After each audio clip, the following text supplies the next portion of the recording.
Leader और दीगर की इस वक्त मीडिया से गुफ्तगू। कहा कि रात गए पाकिस्तान तहरीक इंसाफ के सेंट्रल ऑफिस में ऑपरेशन किया गया है। हमारे हकीकी एमएनए आमिर मुगल साहब को भी पुलिस ने अरेस्ट कर लिया है और हमें नहीं मालूम कि उन्हें कहां मुंतकिल किया गया। इस मुतालिक मजीद कहा गया कि एतराज था तो बिल्डिंग पर हमारे चंद घंटे पहले हमें इत्तला दी जाती, हमें बताया जाता। हम इसकी शदीद मजम्मत करते हैं, कंडेम करते हैं और इसका जवाब अब हम असेंबली में दिया जाएगा। मैं इस मामले को इस वक्त आगे लेकर जाऊंगा। इस वक्त आपको बताएं कि अपोजिशन लीडर उमर अयूब और दीगर की जानिब से इस ऑपरेशन के बाहर, इस वक्त ऑपरेशन के बाद मरकजी दफ्तर के बाहर इस वक्त मीडिया से गुफ्तगू की गई। कहा गया कि रात गए हमें इस वक्त ये ऑपरेशन किया गया और हमें कोई नोटिस नहीं दिए गए हैं। सीडीए से हमने मालूम किया है, लेकिन ये वाजे करते चले कि हमें कोई नोटिस नहीं दिया गया, उनके पास कोई ऑर्डर मौजूद नहीं था इस ऑपरेशन को करने के लिए और ये ऑपरेशन किया गया है जिसका जवाब अब हम तहरीक इंसाफ इस वक्त असेंबली में देगी। इस मुतालिक अलीजा हमारे साथ मौजूद है, तफसीलात उनसे जानते हैं।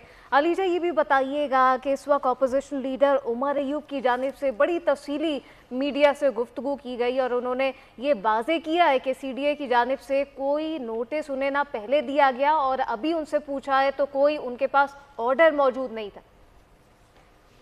इस हवाले से उमर अयूब और बैरिस्टर गौहर ने बड़ा वाज़ेह तौर पर कहा है कि तमाम तर चीज़ें पाकिस्तान तहरीक इंसाफ के नाम हैं और पाकिस्तान तहरीक इंसाफ के मरकज़ी सेक्रेटेरिएट में जो बिजली का कनेक्शन है, जो पानी का कनेक्शन है और इसके अलावा जो ऊपर सोलर है, ये तमाम तर चीज़ें पाकिस्तान तहरीक इंसाफ के नाम पे ही हैं और नाम पे ही लगवाई गई हैं। और उनका ये कहना है कि सीडीए की जानिब से जो सर्कुलेट कर रहे हैं नोटिस के फलां तारीख को नोटिस जारी हुए, इसमें कोई सदाकत नहीं है और हमें कोई भी नोटिस का हाल मौसूल नहीं हुआ और अगर इन्होंने ये ऑपरेशन करना था तो हमारे से आके। अलीजा से हम दोबारा रब्ता बहाल करने की कोशिश करेंगे। हमें ज्वाइन किया हुआ अली शेर साहब ने भी। अली साहब, आपने प्रेस कॉन्फ्रेंस सुनी होगी यकीन तौर पे, उन्होंने तो वाज़ेह तौर पे कह दिया है कि जो 3 नोटिस आए वो तो हमें मिले नहीं, किसी और शख्स के नाम नहीं, बल्कि तो बिल्डिंग पीटीआई के नाम है, ऊपर सोलर लगाया वो भी पीटीआई के नाम है, जो मीटर है वो भी पीटीआई के नाम है। तो ये तो कॉन्फ्लिक्ट आ गया। तो क्या कहेंगे आप इस हवाले से? जी बिल्कुल, बैरिस्टर गौहर ने तो बिल्कुल क्लियर लफ्जों में ये कहा। उन्होंने कहा कि जब मैं यहाँ 11:30 पे पहुंचा था तो उस वक्त यहाँ पे पुलिस भी मौजूद थी और जो सीडीए के जिम्मेदार हैं ताहिर साहब, उनका भी नाम उन्होंने लिया और उन्होंने कहा कि उन्होंने उनसे कहा कि अगर आपने कोई नोटिस वगैरह हमें दिया है तो वो दिखा दो। और उन्होंने कहा जी हमने नोटिस दिया हुआ है। उनके बकौल जो बैरिस्टर साहब के हम जब नोटिस मांगा गया तो उन्होंने कोई नोटिस नहीं उन्हें दिया। उन्होंने कहा कि अगर आप हमें नोटिस देते हैं या उससे पहले आपने दिया है तो वो साबित कर दें। अगर कोई जगह नाजायज होगी, किसी तरह से तजावुज़ात पे होगी तो वो हम खुद गिरा देंगे। और अगर यही काम करना था तो आप दिन में, हमारा कल भी इजलास यहाँ पे हुआ था, परसों भी हम सारे यहाँ पे थे, तो आप हमें बता देते कि जी ये जगह जो है ये आपकी नाजायज हैं, आपने इंक्रोचमेंट की हुई है, इनको गिरा दें ताकि इस तनाज़ा से बचा जा सकता। और हम कानून पसंद शहरी हैं, हम वकला हैं, हम उस पर अमल दरामद करते और हम उस पर किसी किस्म की रुकावट पैदा ना करते। लेकिन ये चूंकि इनकी बदनीति है, जो गौहर साहब का भी और उमर अयूब का कहना था कि इनकी बदनीति है कि जिसकी वजह से इन्होंने आधी रात को 11:30 बजे जो है वो अचानक यहाँ पे ऑपरेशन शुरू कर दिया। और ये साबित करता है कि मकसद इनका कुछ और है। उन्होंने वज़ीर-ए-आज़म शहबाज शरीफ और वज़ीर दाखिला मोहसिन नकवी साहब जो है उनके ऊपर इल्जाम आयद किया है कि वो सियासी इंतकाम का निशाना बना रहे हैं पाकिस्तान तहरीक इंसाफ को। और वजह उसकी सिर्फ और सिर्फ ये है कि जो बानी पीटीआई है वो उनकी जो बात है या जो उनके दबाव में नहीं आ रहे, तो इस वजह से हमारे साथ ये हो रहा है। फिर साथ बैरिस्टर गौहर ने ये भी कहा कि पहले हमसे जो है वो इंतखाबी निशान छीन लिया गया, अब हमारे दफातर छीने जा रहे हैं। उनका ये भी कहना था कि ये कहीं नहीं, ये दुनिया भर में जहाँ डेमोक्रेसी है, जहाँ जमहूरियत है, वहाँ पे पार्लियामान के बाद सियासी जमातों के दफातर जो है वो जमहूरियत की अलामत होते हैं और उनको नहीं छेड़ा जाता, कभी इस तरह की चीजें नहीं की जाती। लेकिन आज ये रहता था, इसको भी कर दिया गया है। आधी रात के वक्त उमर अयूब ने इस ऑपरेशन को जो है वो कुछ ज्यादा ही कहा जाए कि उठाकर अपनी पॉलिटिकल जो पॉइंट स्कोरिंग है उसमें जाके इसराइल के साथ मिला दिया कि इसराइल जो है वो भी इसी तरह ऑपरेशन करता है, इसी तरह बुलडोजर के साथ फलस्तीनियों के साथ जुल्म करता है और इन्होंने भी यहाँ पे ये सब कुछ कर दिया गया है। फिर एक इम्पोर्टेंट क्वेश्चन जो हुआ कि क्या कल आप जो है वो यहाँ पे बैठेंगे, तो उसमें एक तरह से तकसीम थी राय में। बैरिस्टर गौहर साहब कह रहे थे क्योंकि वो कानूनदान हैं, उनका ये कहना था कि हम आईन और कानून के मुताबिक चलेंगे। उसका बज़ाहिर मतलब यही है कि ये जो सील किया गया है, जो नोटिस लगाया गया है, इस नोटिस को चैलेंज करेंगे कोर्ट में, और कोर्ट इजाजत देगी तो फिर इसको जो है इस इमारत में दाखिल होंगे या बैठेंगे।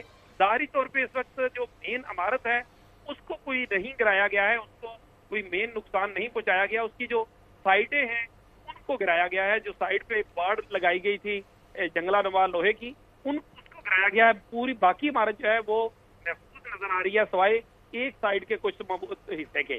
तो इस तरह से वहां पे अगर ये इजलास वगैरह करना चाहें और उस जो सीडीए ने जो उसको सील किया है, अगर ये खिलाफ वर्जी को बर्दाश्त कर सके, क्योंकि अगर वो सीडीए के नोटिस के बावजूद उससे दाखिल होते हैं तो ये भी कानूनी तौर पे खिलाफ वर्जी होगी और उसके ऊपर जो है वो एक और मुकदमा हो सकता है।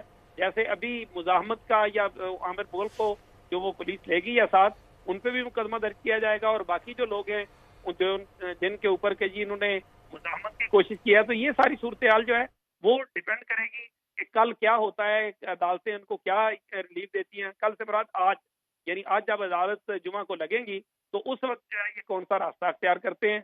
फिर उनका ये भी कहना था, हम अगर इन्होंने हमें यहाँ ना बैठने दिया दफ्तर के अंदर तो हम यहाँ करीबी मस्जिद अच्छा में जो है अली, वो ठीक है, अपना लेकिन PTI ये का भी इजलास जरूर करेंगे। वाज़ेह कीजिएगा कि यकीनी तौर पे चाहे वो दफ्तर हो या कोई भी इमारत हो, अगर गैर कानूनी है तो वो तो गिराई ही जाएगी। लेकिन ठीक है, ये तमाम तर चीज़ें जो हैं ये सब वाज़ेह हो जाएंगी। लेकिन अभी फिल वक्त हमने देखा कि PTI की क़यादत की जानिब से एक दावा किया गया कि जो है वो एक गिरफ्तारी अमल में लाई गई है। तो क्या ऐसा मौके पे कोई वाकई कोई वाक़या हुआ है? उनकी जानिब से कहा गया कि उनके MNA हैं आमिर मुगल, उनको गिरफ्तार किया गया, वाज़ेह कीजिएगा। जी बिल्कुल, आमिर मुगल को तो फुटेज में देखा जा सकता है जिस तरह पुलिस जो है वो पकड़ कर ले जा रही है। और उमर अयूब साहब ने भी ये बात की है कि उनको एक सफेद गाड़ी में जो है वो नामालूम मुकाम की तरफ ले जाया गया है। और हम फिर ये भी कहा कि हमारे बुकला जो है वो थाने गए हैं उनको छुड़वाने के लिए या उनका पता करने के लिए कि उनको कहाँ रखा गया है। गिरफ्तारी तो आमिर मुगल की हुई है, वो उनके पाकिस्तान तहरीक इंसाफ को इस्लामाबाद के सिटी सदर भी हैं, और जो NA 48 है उसमें से ये उनके उम्मीदवार भी थे MA के। वो मुस्लिम लीग नून के जो MNA मुंतखब हुए हैं अंजम अकील खान, उनके मुकाबले में उन्होंने इलेक्शन लड़ा था। तो इस तरह से उसकी गिरफ्तारी जो है आमिर मुगल की वो तो हुई है। अब इसके अलावा कितने लोग हैं अभी ज़ाहरी तौर पे तो सामने नहीं है, क्योंकि कुछ न कारकुनान की तादाद जो है वो काफी जमा हो गई थी। अगरचे कोई बड़ी तादाद नहीं थी लेकिन कम दर्जन जरूर थे। और उसके बाद जब उमर अयूब अपोजिशन लीडर कौमी असम्बली भी पहुंच गए और बैरिस्टर गोहर भी पहुंच गए और वकला जो है नईम हैदर पंजोथा, शोएब शाहीन वगैरह, जब ये भी पहुंच गया तो उसके बाद इंतजामिया जो है वो थोड़ा सा ढीली पड़ी या पीछे हटी। और उसके बाद उनकी गिरफ्तारियां वगैरह जो है वो बाद में जो इब्तदाई तौर पे लग रहा था कि ज्यादा लोगों को गिरफ्तार किया जाएगा, लेकिन उनको फिर बाकी लोगों को गिरफ्तार नहीं किया गया। ज़ाहरी तौर पे अब की जो सूरत हाल है वो उन्होंने अपना ऑपरेशन करना था या उन्होंने एक मैसेज देना था या उन्होंने अपनी कार्रवाई करनी थी, जो भी उसको नाम दिया जा सकता है, वो उन्होंने अपनी कार्रवाई पूरी कर ली। और ये भी अब जो है वो सुबह अदालतों में जाएंगे और इसके मामला आगे जाके अदालतों में निपटेगा कि कितनी जगह जो है वो जायज़ है और कितनी नाजायज़ है। लेकिन ये हकीकत है कि अगर इस मामले को जिस तरह बैरिस्टर गौहर ने बड़े अच्छे अंदाज में ये बात की, इसको बड़ा एमिकेबली हल किया जा सकता था। आधी रात को इस तरह का एक ठीक है अली साहब, अगर बात की जाए, उन्होंने कहा कि 3 नोटिस दिए गए। पहला जो है वो नोटिस जून 2022 में दिया गया, तो CDA की जानिब से कहा गया कि जब PTI की हुकूमत थी वो तो अप्रैल से ही उनको जो है वो निकाल दिया गया, तो उसमें भी 2 महीने का फ़र्क आता है। तो फिर CDA की भी